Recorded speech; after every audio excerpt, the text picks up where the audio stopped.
महात्मा गरीबदास जी कहते हैं, कोटों मध्य कोई नहीं रे झूमकरा, अरबों में कोई गर्क सुनो रे झूमकरा, तत्व भेद कोई ना कह रे झूमकरा, ये पैसे ऊपर नाच सुनो रे झूमकरा।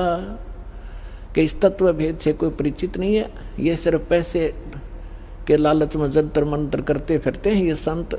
और कहते हैं करोड़ मनुष्यों में तुझे तत्वदर्शी संत नहीं मिलेगा, अरबों में कोई गुरुक, अरबों में गर्क mean complete in all respect.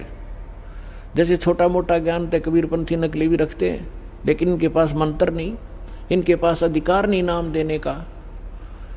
तो बता, जैसे एक गांव में यदि 5000, एक गांव में 5000 आबादी है ना, तो उसमें कम से कम भी 4000 गुरु पावेंगे। कैसे पावेंगे? जैसे किसी बहन के बालक का दिक्कत हो रही है, एक बुढ़ी आवेगी पड़ोसन, ए बेटी इसका बार लीका हो गया, इसके ऐसे 100 रुपया रख दे बोल गए। दूसरी आओगी भीतर लीका बतावेगी, चौथी बतावेगी वही कमोई का बता देगी, इसका फलानी कर दे, कोई कहेगी चौराहे की माटी ला के इसके ऊपर गए फेंक दे। यानी ये सारे गुरु जैसे कर्म करते हैं, लेकिन कख नहीं पता। कोई रामकृष्ण की साधना बताता है, कोई किसी की बताता है। तो इस प्रकार के कहते हैं अरबों करोड़ मार्गदर्शकों में भी तुझे कोई संत नहीं मिलेगा, अरबों में कोई गुरक सुनो रहे जो मकरा। तो इसी प्रकार गीता अध्याय नंबर 7 के श्लोक नंबर 19 में कहा है कि बहु नाम जन्मानाम अन्ते ज्ञानवान माम प्रवर्तते। और वासुदेव सर्वमिति स महात्मा सुदुर्लभ है। तो पुण्यात्माओं, ये दास है वो महात्मा, और वो अरबों में एक ये दास है।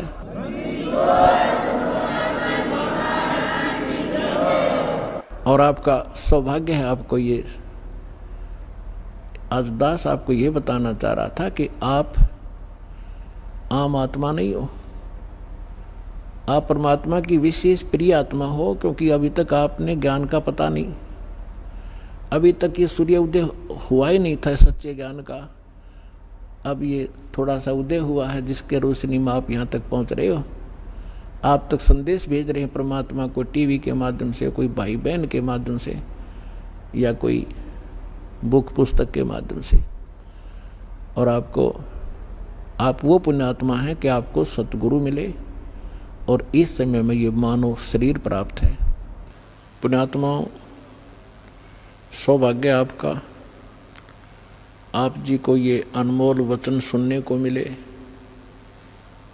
और इन भक्तों के इन अनुभवों से जो परमात्मा सुख देता है, हम परमात्मा को इसलिए याद करते हैं कि जब तक हम शरीर में रहें, हमारा शरीर स्वस्थ रहे, हमारे बच्चे ठीक रहें, हमारे परिवार पर कोई आपदा ना आवे, तो इन सभी संकटों से केवल कबीर परमात्मा ही बचा सकते हैं।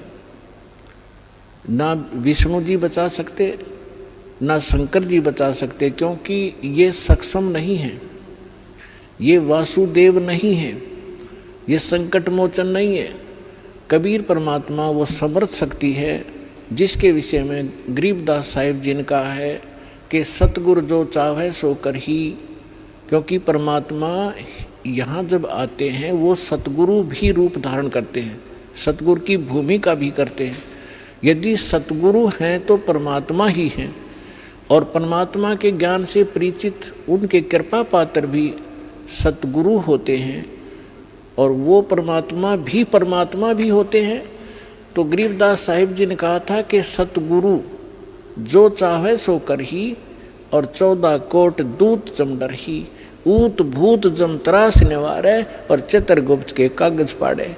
तो परमात्मा अपने भक्त की आयु भी बढ़ा देता है, लेकिन सच्ची लगन हो, नियमित रहे।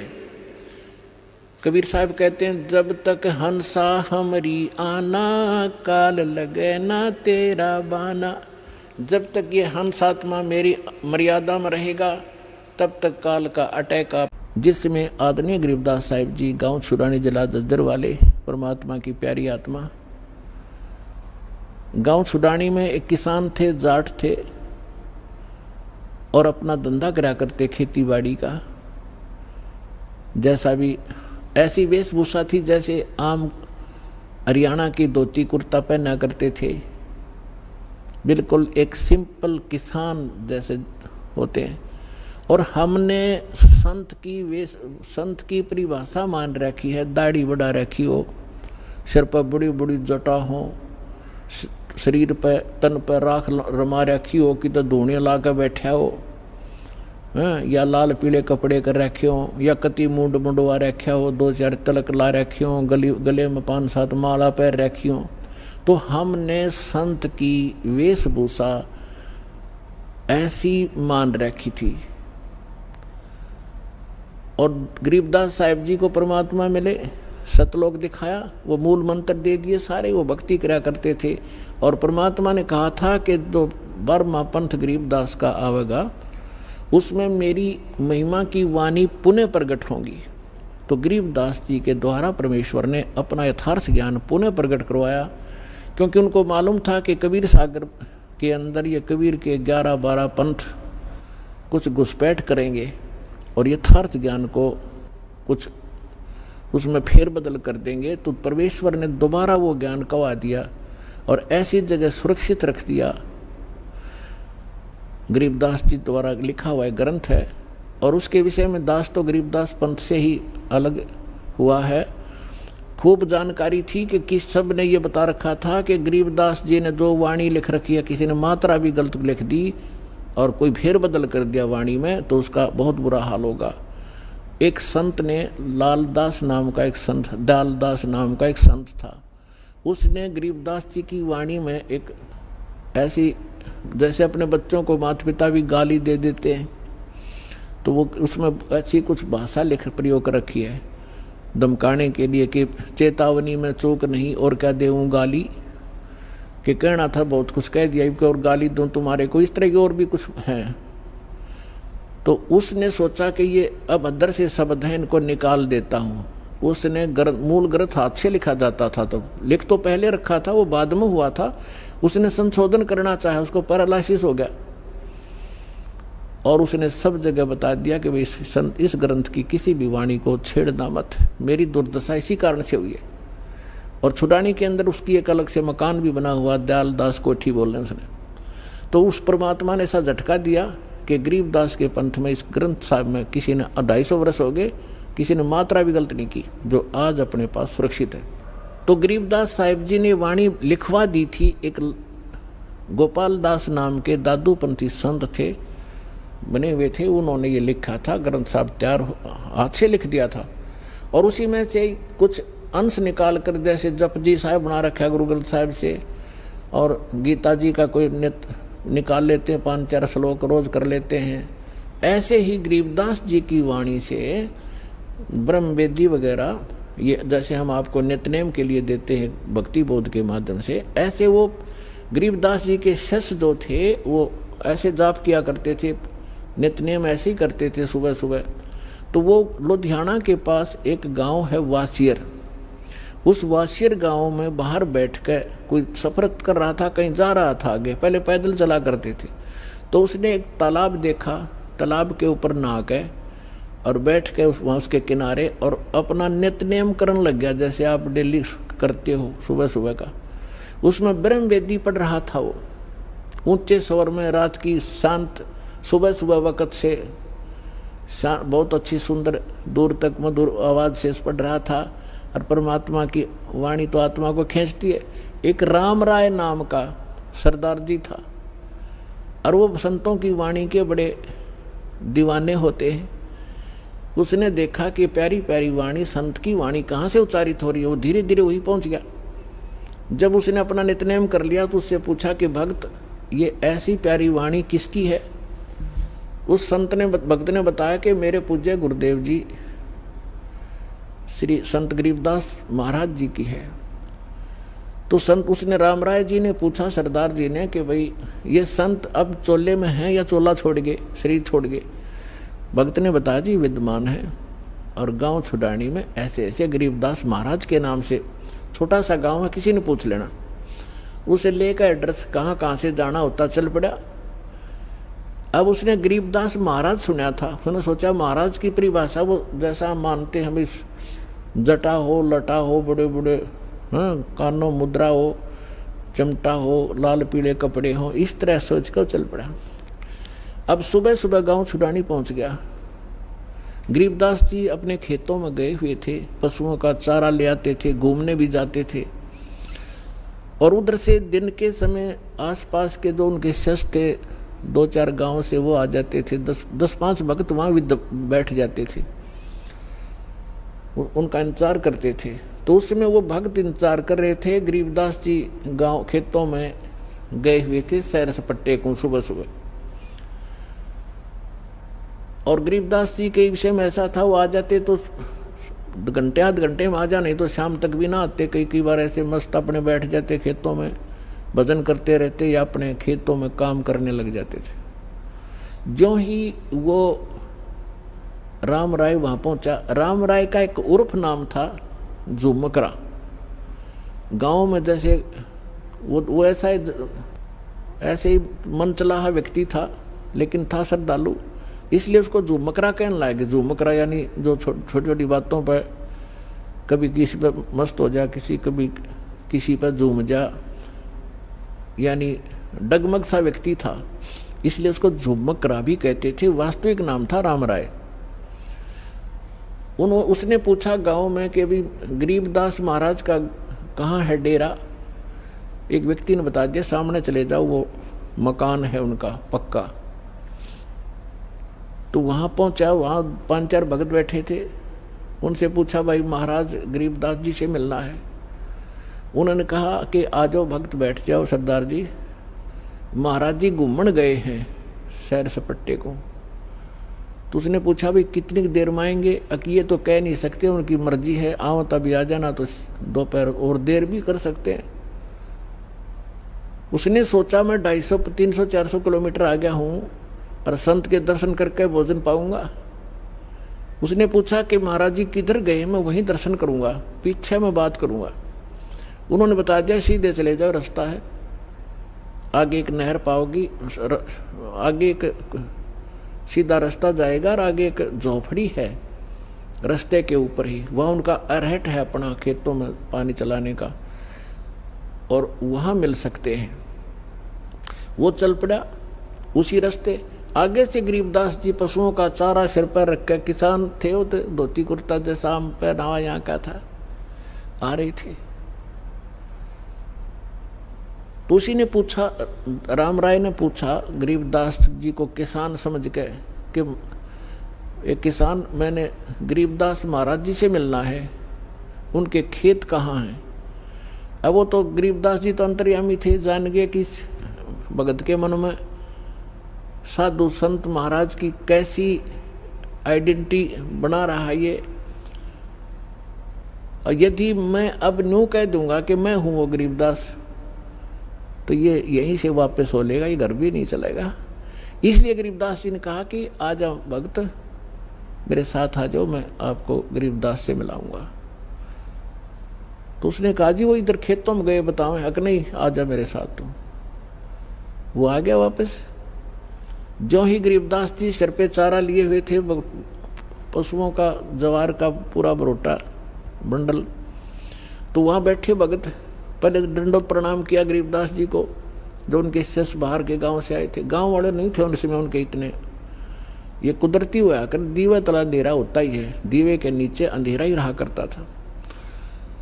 तो राम राय ने सोचा भी ये कोई चौधरी साहब होगा और ये इसके नौकर नाकर हैं।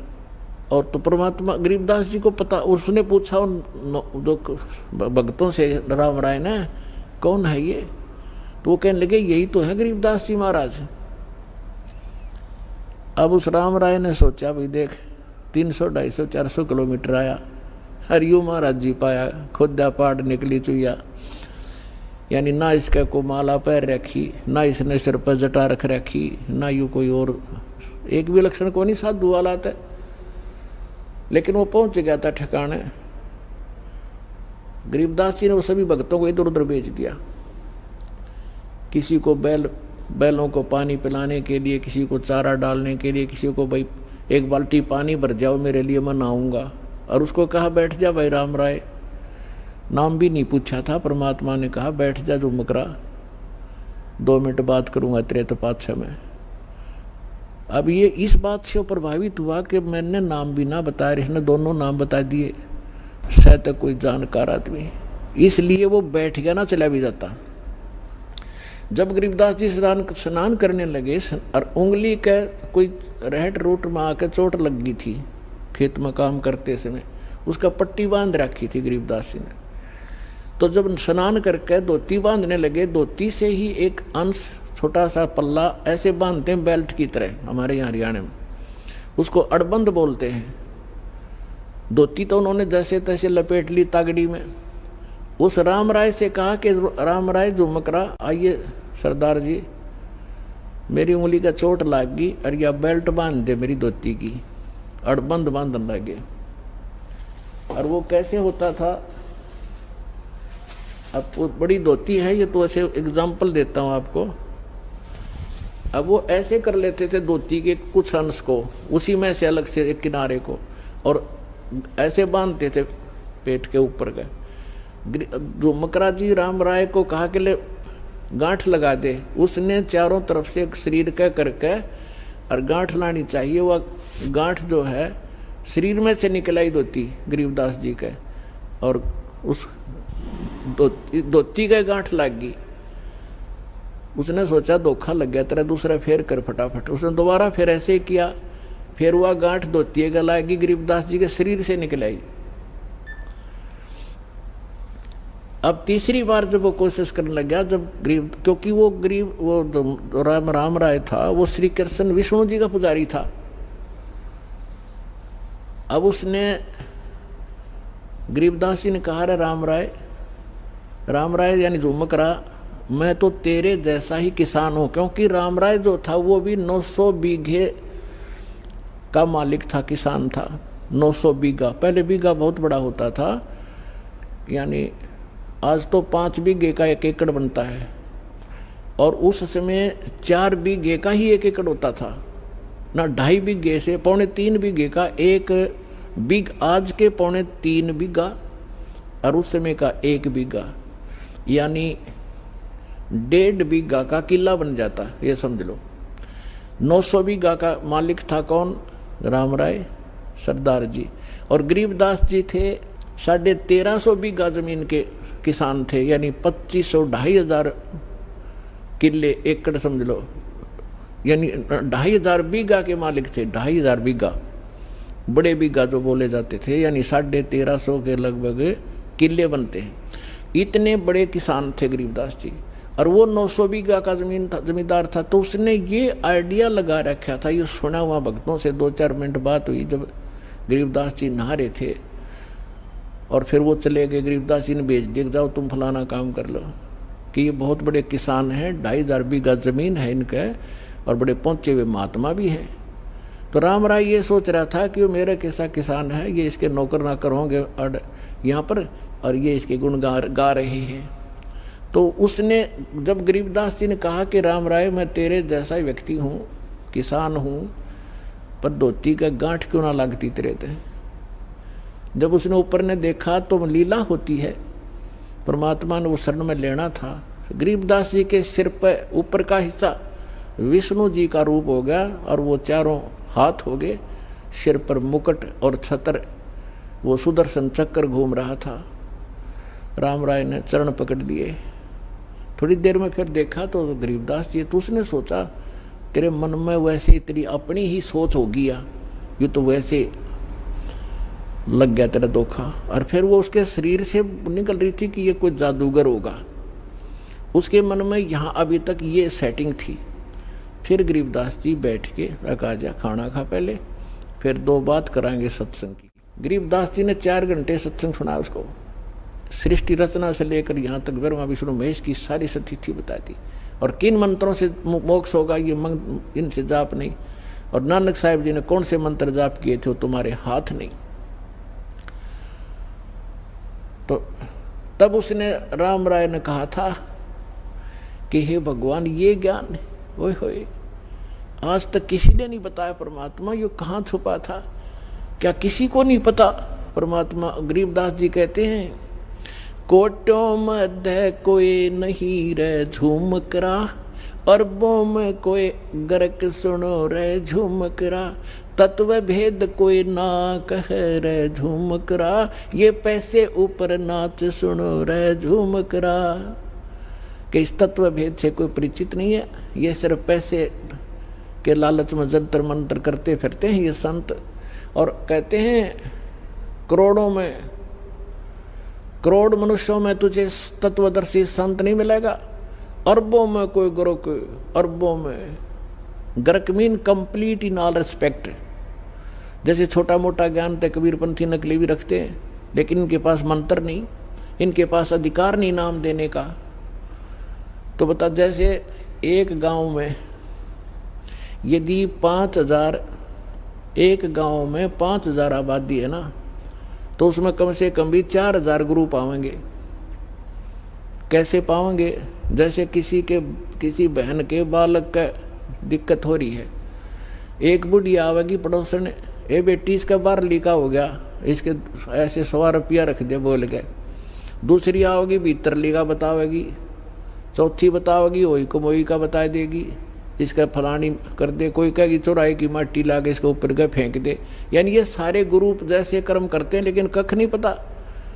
कोई रामकृष्ण की साधना बताता है, कोई किसी की बताता है। तो इस प्रकार के कहते हैं अरबों करोड़ मार्गदर्शकों में भी तुझे कोई संत नहीं मिलेगा, अरबों में कोई गर्क सुनो रहे जो मकरा। तो इसी प्रकार गीता अध्याय नंबर 7 के श्लोक नंबर 19 में कहा है कि बहु नाम जन्मानाम अंते ज्ञानवान माम प्रवर्तते। और वासुदेव सर्वमिति स महात्मा सुदुर्लभ है। तो पुण्यात्माओं, ये दास है वो महात्मा, और वो अरबों में एक ये दास है।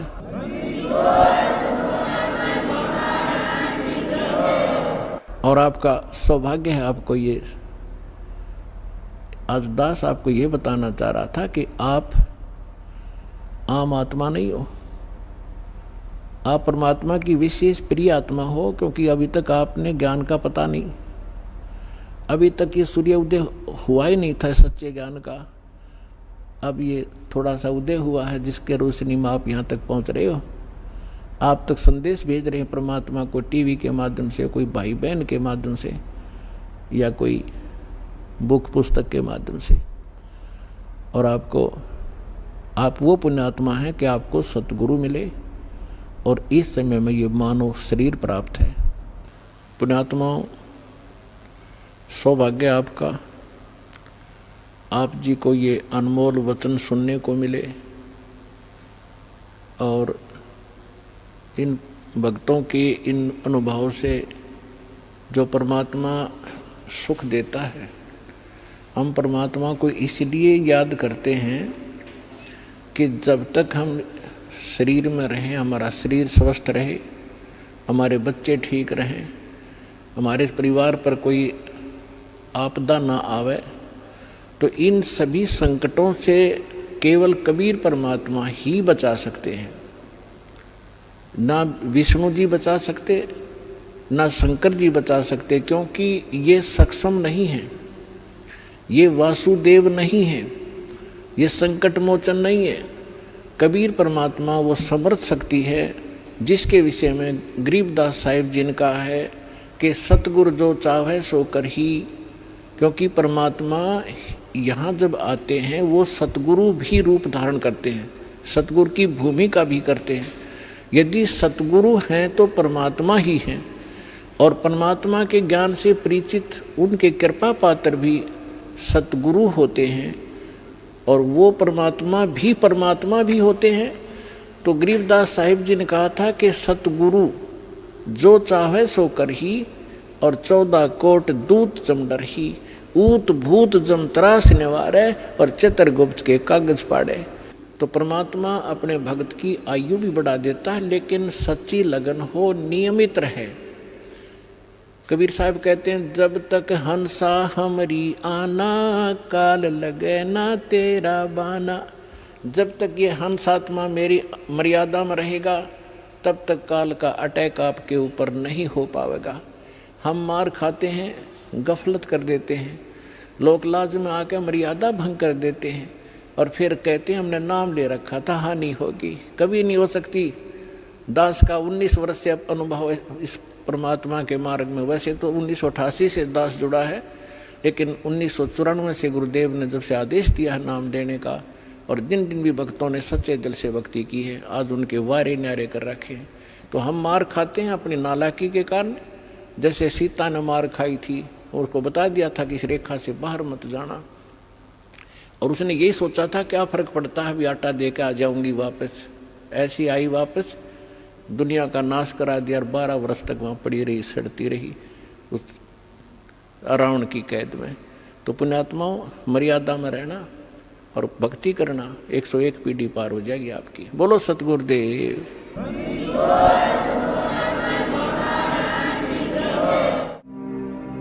और अधिक जानकारी व संत रामपाल जी महाराज जी से निःशुल्क नाम दीक्षा प्राप्त करने के लिए संपर्क करें। हमारे संपर्क सूत्र हैं 8222880541 8222880542। आप नीचे स्क्रीन पर दिए गए हमारे अन्य नंबरों पर भी संपर्क कर सकते हैं। विजिट करें हमारी वेबसाइट पर। हमारी वेबसाइट है www.jagatgururampalji.org।